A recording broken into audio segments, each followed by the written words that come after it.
Welcome back, folks. Today we are going to be answering some of the most commonly asked questions in Idle Huntress. Things like, which character banner should I pull for? Who should I wishlist on the normal banner? How do I beat this stage? Which team is the best? All these questions I see on a daily basis, both in-game, on Discord, and across various other online forums. I'd like to start by thanking the Idle Huntress community Discord, especially Vegeta, for answering some of my more in-depth questions. Their Discord is in the description below. Without further ado, let's get into it. So in order to cover this topic properly, we're going to need to start by looking at the types of roles Huntresses can fulfill inside of a party. We're going to look at how attack priority and damage is allocated. And then I'll go over a core build for each of the main attributes, including some Huntresses you can sub in if you need a buff or debuff. Finally, we'll discuss the benefits of speed and build order and a few quick other notes on how to use some of the more rare mats in the game. I recommend you listen to the first few chapters of this video discussing the foundation points for building a team, and then you can skip to whichever attribute you are focusing on. I want to state right now that win team is generally the most beginner friendly, as there is a specific mono win content that you have to clear before any of the other attributes. So let's get started by reviewing the four main types of roles a Huntress can fulfill. The first role is attacker. As you might guess, this is for Huntresses that have an emphasis on damage. It does not matter if this is a single target or AoE damage. This Huntress' job is to eliminate the other team. The shielder is generally a tank role, which is fulfilled by Huntresses that excel at mitigating damage. This can either be a literal shield for themselves or their allies, or they can suffer a portion of the damage suffered by an ally instead of the ally taking that damage. There are also some abilities that cap the amount of damage a single attack can do. The support role is the most open and flexible role in the game. This could include characters whose primary job is to crowd control, or CC as I'll refer to it in the future.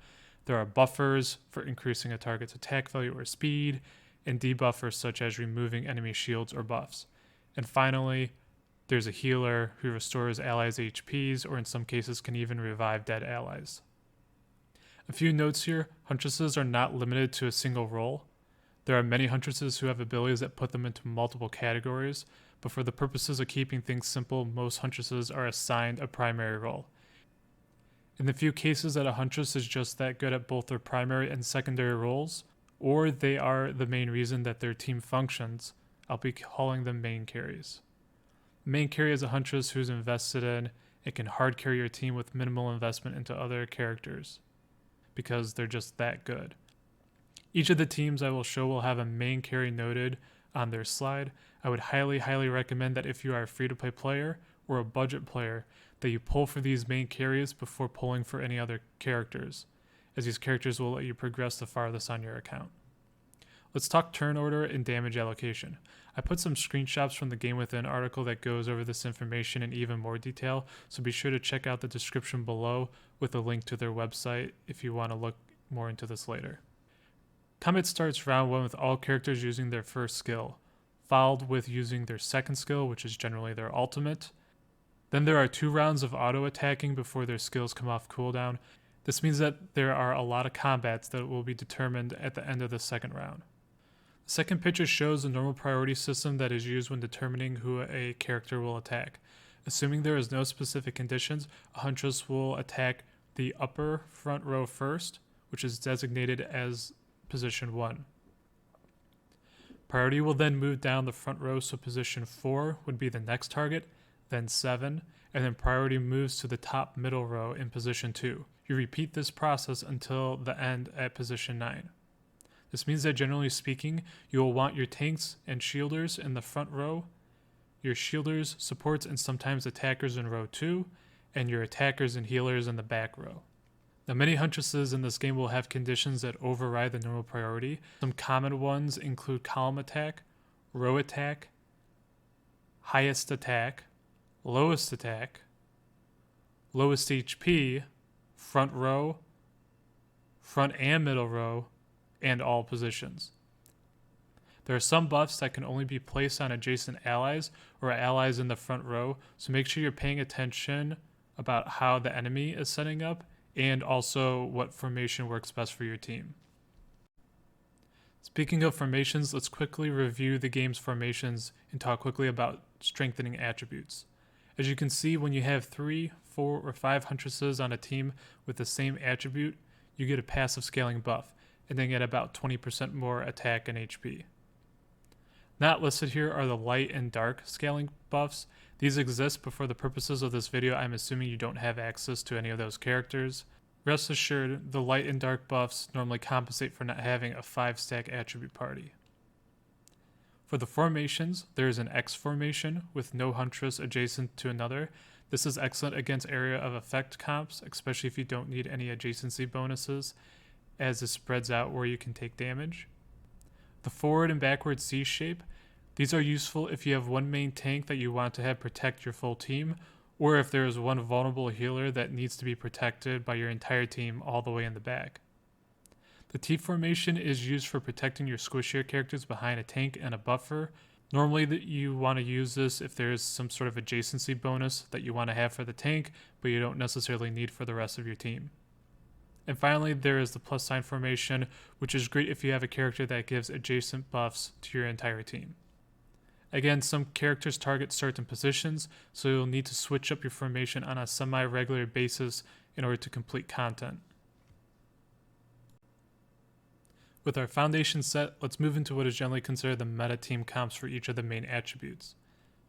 I'll start with the most beginner-friendly comp and the recommended first team players should build, which is the Win Team. The Win Team's objective is to cause knockups, which allow the attackers in this comp to deal additional damage outside of their turn.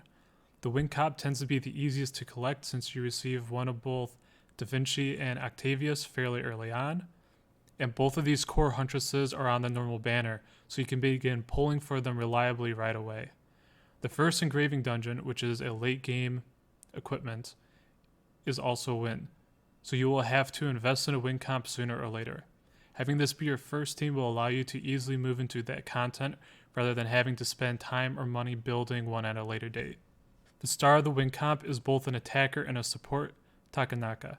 She is a ++ banner Huntress and is recommended you get her to 4 stars to unlock her EE30 ability, and so that you have max abilities on her skill 1 and 2 and 3. You can get away with a 3-star, but your comp will not run nearly as efficiently without the 4 stars. Takanaka gives adjacent allies shields, which scales with her attack percentage, and she gains attack percentage based upon the total value of shields on her side up to 500%. She also has 2 AoE abilities, one of which moves an enemy to a position with the most enemies in a column and then stuns them. She also deals damage when enemies are knocked up. It is no surprise that Takanaka is one of the best characters in the game, especially for new starting players. She is a must-have for any Win team due to her insane damage output, excellent damage mitigation. It's also not an understatement that Takanaka can easily carry you up to stage 18 and 19 content nearly all by her own. Moving on to the second Huntress, who is also on a ++ banner, is Robin Hood. Robin Hood is a support attacker, but is primarily used for her first skill ability, which is to tether 2 enemies together. This means that if one enemy takes damage, the damage will then spread to the other enemy up to 100%. Her skill 2 debuffs up to 3 enemies within Twine, which is a debuff that effectively stuns and does not allow them to dodge for 2 turns. This debuff can spread if an enemy dies. This provides a lot of synergy with the rest of the team's comps, which is maximizing damage. Her skill 3 has a 75% chance to entangle an enemy whenever any Huntress on the battlefield dies, which includes allies like Anderson, who we'll go over later. This can be increased to 100% at 4 stars. Robin Hood's EE30 isn't that good, it just increases the party's hit rate, but you want to bring her up to 4 stars because you want to max her skill 1, skill 2, and skill 3.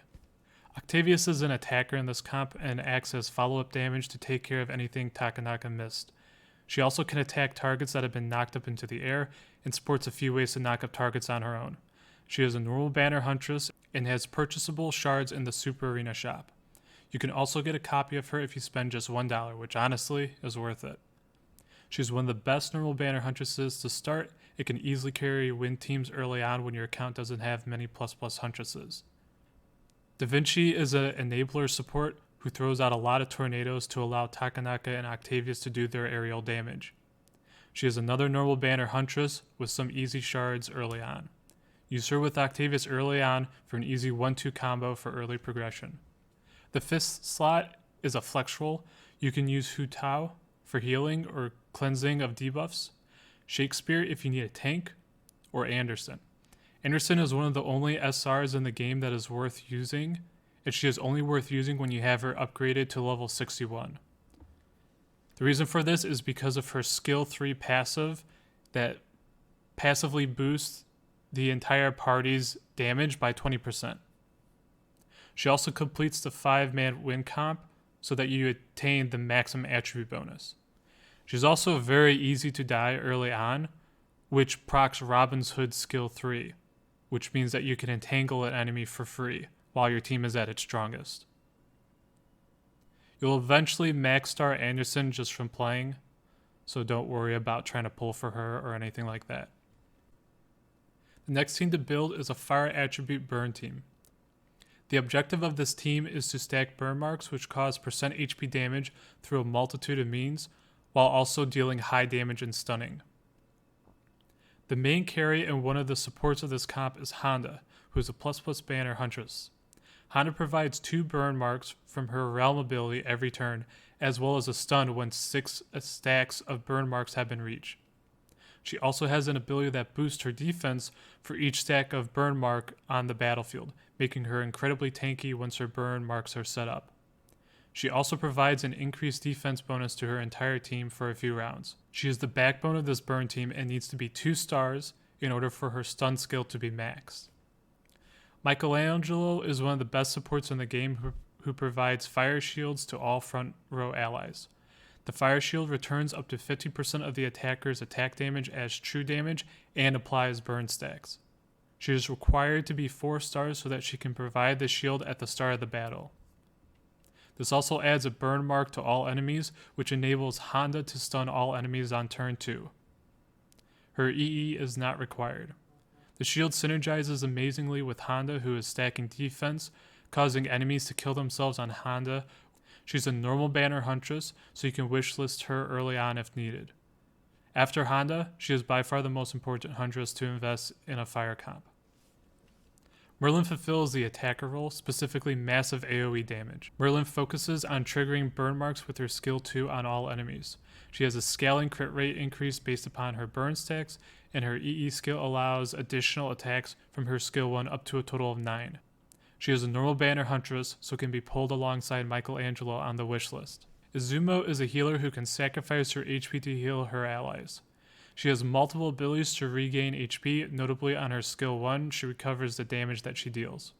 She also regains up to 7% max HP per critical hit, which synergizes well with Merlin's passive crit boost and multi-hit abilities. Her EE also transfers damage taken to healing allies.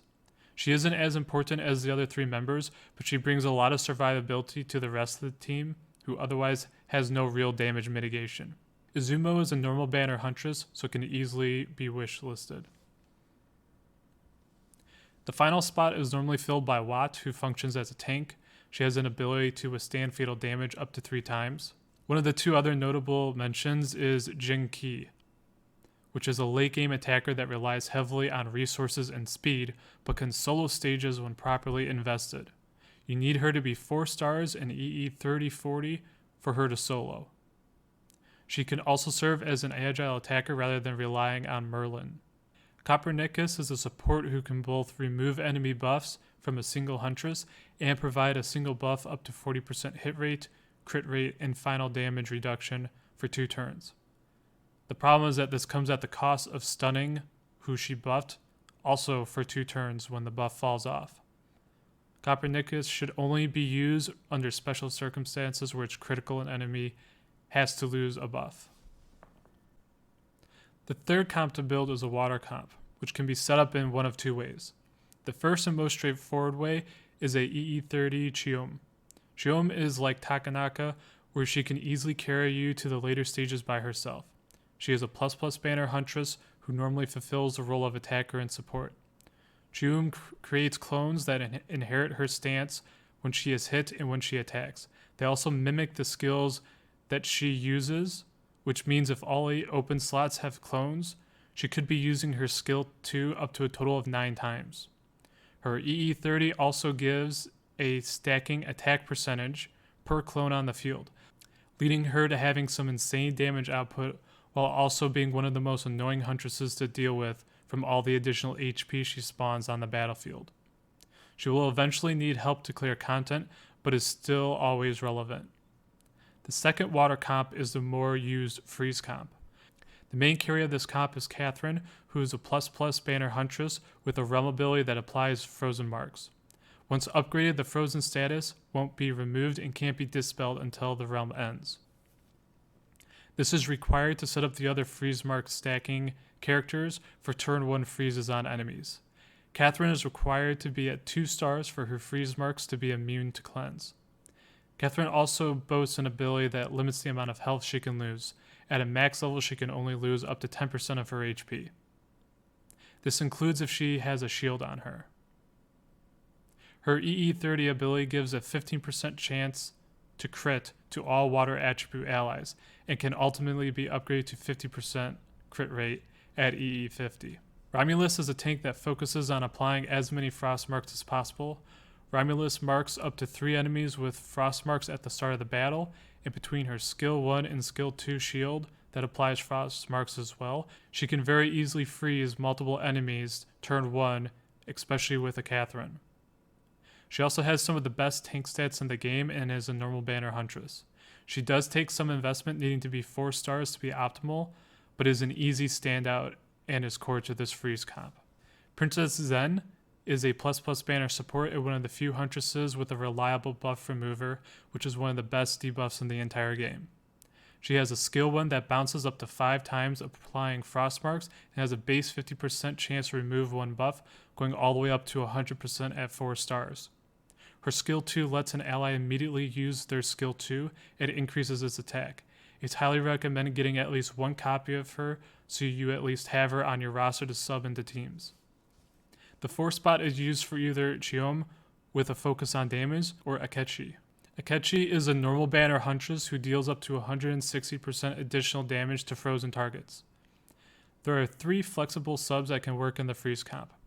Helen is a healer with one of the only revives in the game. Artemis is a support that has AoE attacks that apply frost, making her good for helping to stack frost marks to multiple targets. And Juby is an attacker who specializes in finishing enemies, prioritizing attacking the lowest enemy HP. She also can attack again after killing an enemy. Her EE30 allows a stacking attack percentage for each enemy killed. Juby can be good, but she tends to be inconsistent when compared to Akechi. All 3 of these subs are normal Banus Huntresses. And finally, the last team you should build, an Earth team. Earth teams specialize in stunning their enemies and shielding themselves or allies. The main carry of the Earth team is Hannibal. She is a ++ banner Huntress who is classified as a shielder. Hannibal's skill 1 is a column attack stun. Her skill 2 is a front and middle row stun, and her passive skill is she receives a shield for the damage she deals. This makes her incredibly good at tanking, as she is always putting out AoE abilities with CC while building her own shield to absorb incoming damage. Her EE30 also reduces all physical damage she receives by 50%, and it scales up. Hannibal should be 4-starred for her to carry as she is intended. Next Huntress is a support named Himiko. She is a time-gated character who won't be available to pull until day 105 that you create an account. She goes to a normal banner pretty quickly, so don't pull for her on a ++ banner unless you're a Giga Whale. Himiko is another realm user, which reduces enemy hit chance, speed, and up to 30% of their current HP at the start of the round. She also has a bind on her skill 1 which limits action and reduces dodge, which is even further buffed by her EE30, where if an enemy fails to remove the bind, Himiko has a chance to bind another enemy. Hugo is a normal banner Huntress who fulfills the support role. She has a max HP bomb that deals true damage on her skill 1 and a stun on her skill 2. She also passively reduces enemy tenacity up to 10%, which allows her team to land CC and crit easier. Tamamo is an attacker who is also from the normal banner. Her skill 1 applies a curse mark on enemies which can be detonated for double damage by her skill 2. The skill also has a chance to silence enemies. Tamamo's EE skill increases her damage to debuff targets, making her an ideal damage dealer in the CC heavy comp. The last spot should be filled by either Shuchu, a support who brings more stuns to the comp, or Ares, who is a shielder that shares ally damage and can make an ally immune to debuffs. At the time of this video, Cleopatra has not been released yet, but she will be an early UR release. Cleopatra is a top tier Earth attribute Huntress. It would work well replacing whichever Huntress is in the 5th slot. Should be noted she will take about 150k crystals to unlock her to her full potential. Really quickly, I want to run over a few mix comps that can be used outside of mono dungeons. The first is combining wind's damage with water's consistent freezing. This comp works very well to buy time for the wind portion of the team to burst down the enemy. The second comp uses the twins, who excel at buffing and debuffing, perfect for buffing up Takanaka to hit maximum attack percentage. And the final comp is a good mixture between a tanky frontline earth and fire's damage. There are of course many other comps that can work, but I wanted to focus on the strong comps for each attribute just to get people started. To wrap up, I have a few additional notes.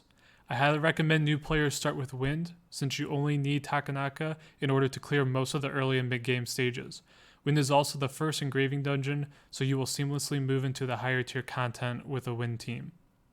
Fire and Earth tend to struggle due to their reliance on ++ banner Huntresses and stars, so keep that in mind when you're deciding which attribute to go.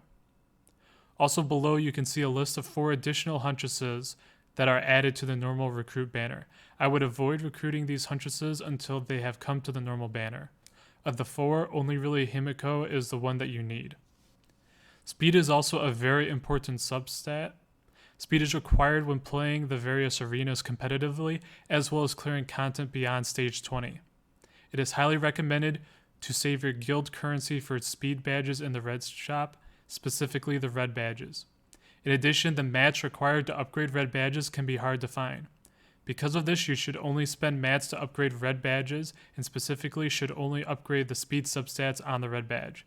Be patient when looking for red badges with speed substats, they're not easy to come by. Thanks for sticking with me, folks. That's going to wrap up this video. If you have any team comp questions or are stuck on a piece of content, you can leave a comment below or join the community Discord and post in the help section. The Discord is quite active and they are more than willing to help newer players and veterans alike.